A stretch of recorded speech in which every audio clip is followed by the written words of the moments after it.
please subscribe and don't forget to press the bell icon to get notified whenever we upload a new video. Jammu Kashmir को विशेष राज्य का दर्जा देने वाले article 35A को रद्द करने संबंधी याचिका पर आज सुप्रीम कोर्ट में सुनवाई होगी। सुप्रीम कोर्ट का 3 जजों की पीठ ये तय करेगी कि इस मामले को संविधान पीठ को भेजा जाए या नहीं। पिछली सुनवाई में मुख्य न्यायाधीश जस्टिस दीपक मिश्रा ने कहा था कि हम केवल ये देखेंगे कि क्या अनुच्छेद 35A संविधान के मूल ढांचे के खिलाफ जाता है या नहीं। आर्टिकल 35A के साथ जम्मू कश्मीर के नागरिक भावनात्मक रूप से इससे जुड़े बताए जाते हैं, क्योंकि ये जम्मू कश्मीर की विधानसभा को विशेष अधिकार देता है, जिससे राज्य के स्थायी नागरिक की परिभाषा तय होती है। ये दूसरे राज्य के लोगों को वहां संपत्ति खरीदने और उसका मालिकाना हक हासिल करने से रोकता है। इसके अलावा दूसरे राज्य से आए लोग वहां हमेशा के लिए बस नहीं सकते हैं और न ही राज्य की ओर से मिलने वाली योजनाओं का लाभ उठा सकते हैं। इसके अलावा दूसरे राज्यों से आए लोग जम्मू कश्मीर में सरकारी नौकरी भी नहीं पा सकते। यही नहीं, आर्टिकल 35A के तहत अगर कोई महिला राज्य से बाहर शादी करती है तो पैतृक संपत्ति का उसका अधिकार छिन जाता है।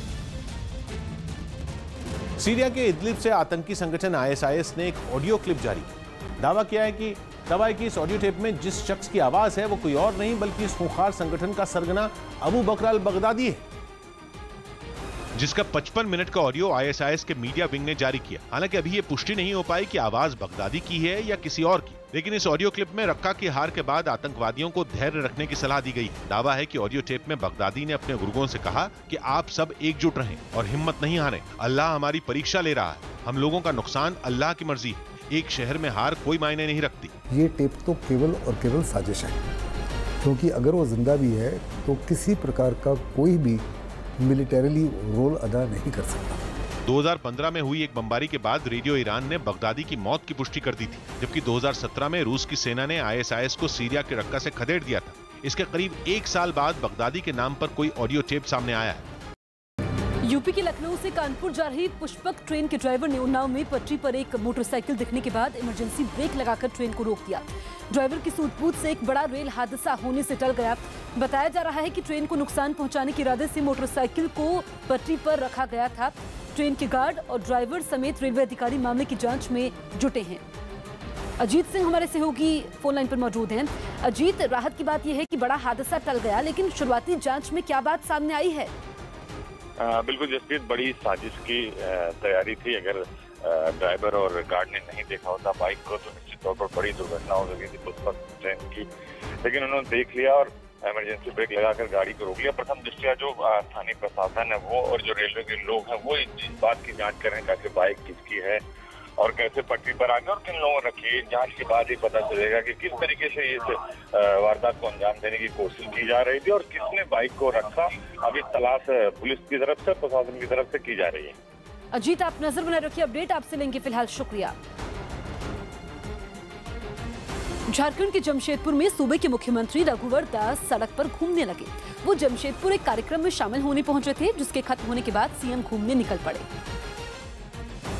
और बाजार की एक सड़क पर टहलते हुए दिखाई दिए। सीएम रघुवर दास के साथ पार्टी के कुछ बड़े नेता और कुछ करीबी लोग भी मौजूद थे। इस बीच मुख्यमंत्री ने सड़क किनारे एक होटल में बैठकर आम लोगों की तरह समोसे खाए और आराम से बैठकर चाय भी पी। हालांकि उनके साथ सुरक्षाकर्मी और इलाके की पुलिस भी मौजूद थी, लेकिन मुख्यमंत्री ने उनसे भी दूरी बनाए रखी और एक आम नागरिक की तरह बाजार में घुसते रहे। इस बीच उन्होंने सड़क के किनारे मौजूद गोलगप्पों की दुकान पर खड़े होकर गोलगप्पों का भी मजा लिया, जिसके बाद सीएम कदमी करते रहे। इस बीच बाजार में मौजूद ज्यादातर लोग सीएम को देखकर हैरान हो गए। गुजरात के अहमदाबाद में एनडीआरएफ की टीम के कुछ सदस्य छत के एक बड़े हिस्से को एक मशीन की मदद से उठाने लगे। वहां 3 मंजिल की 2 इमारतों के गिरने से कई लोग मलबे में दब गए और एक आदमी की मौत हो गई, जिसके बाद वहां अफरा तफरी का माहौल बन गया और मौके पर मौजूद लोगों ने तत्काल पुलिस और फायर ब्रिगेड को इसकी जानकारी दी। हादसे की जानकारी मिलने के बाद वहां पहुंची पुलिस और फायर ब्रिगेड की टीमों ने इलाके के लोगों की मदद से राहत और बचाव का काम शुरू किया। ग्राउंड प्लस 3 मंजिला ये इमारत है, ऐसे 2 ब्लॉक थे, वो दोनों धराशायी हो गए। हादसे की गंभीरता को देखते हुए एनडीआरएफ की टीम को भी वहाँ राहत और बचाव के काम में लगाया गया और मलबे को हटाया जाने लगा। गुजरात के गृह मंत्री ने दावा किया कि मलबे में फंसे लोगों को बाहर निकालने के लिए हर मुमकिन कोशिश की जाएगी। किसी भी हालत में हम जितने भी लोग अंदर हैं उनको बचाने के लिए पूरी मशीनरी लगा रखी है। मलबे में कौन कहां दबा है इसका पता लगाने की कोशिश की गई। लेकिन काफी देर की जद्दोजहद के बाद भी जब फंसे हुए लोगों को नहीं निकाला जा सका तो डॉग स्क्वाड की भी मदद ली गई। खोजी कुत्तों के जरिए मलबे में फंसे लोगों को तलाशने की मुहिम शुरू की गई, लेकिन उससे भी कोई नतीजा नहीं निकला, जिसके बाद बचाव के काम में तेजी लाने के लिए मशीनों की मदद भी लेनी पड़ी। हालांकि दावा किया गया कि मलबे में दबे 4 लोगों को बाहर निकाला गया, जबकि कई और लोगों के फंसे होने की आशंका है,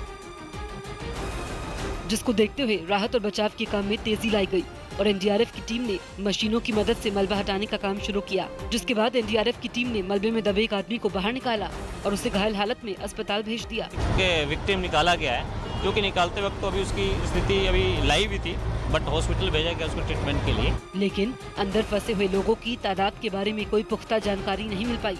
हालांकि शुरुआती जांच में बताया गया कि सरकारी आवास योजना के तहत दोनों इमारतों को 1999 में गरीबों श्रमजीवी परिवारों के लिए बनाया गया था, लेकिन महज 19 साल बाद ही दोनों इमारतों को नगर निगम के इंजीनियरों ने खस्ताहाल करार दे दिया, जिसके बाद नगर निगम ने इमारतों को खाली करवाने का नोटिस जारी किया। हालांकि कुछ लोगों को जबरदस्ती भी वहां से हटाया गया था। हमारे लोगों ने इनको यहाँ जो रहने वाले परिवार थे उनको नोटिस दिया, उसके बावजूद भी वो लोग निकल नहीं रहे थे, तो जबरन एक फोर्स का यूज करके उनको इवैक्यूएट कराया गया। लेकिन रक्षाबंधन के दिन 2 परिवारों के कुछ लोग वापस अपने फ्लैट में कुछ सामान निकालने पहुंच गए और तभी यह हादसा हो गया, जिसमें दोनों इमारतें भरभरा कर गिर गई और मलबे में 10 लोगों की दमे होने की आशंका जताई गई थी।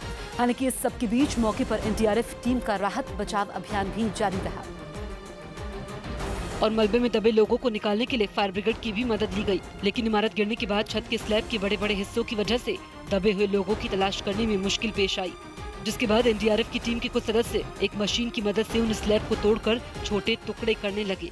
साथ ही एनडीआरएफ की टीम का एक सदस्य लोहे की डंडे से स्लैब को तोड़ने की कोशिश करता हुआ भी दिखाई दिया। वहीं छत के एक बड़े हिस्से को एक मशीन की मदद से उठाने की कोशिश भी की गई, लेकिन हिस्सा बड़ा होने की वजह से उसे एहतियातन उठाया नहीं गया और एनडीआरएफ की टीम का एक सदस्य उसे हथौड़े से तोड़ने की कोशिश करने लगा।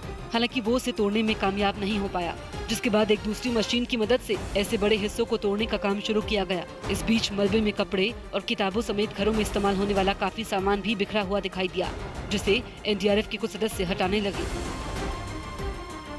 अहमदाबाद के ओढ़व इलाके में जो सरकारी आवास थे उसमें से 2 जो उसके ब्लॉक थे वो कल धराशायी हो गए।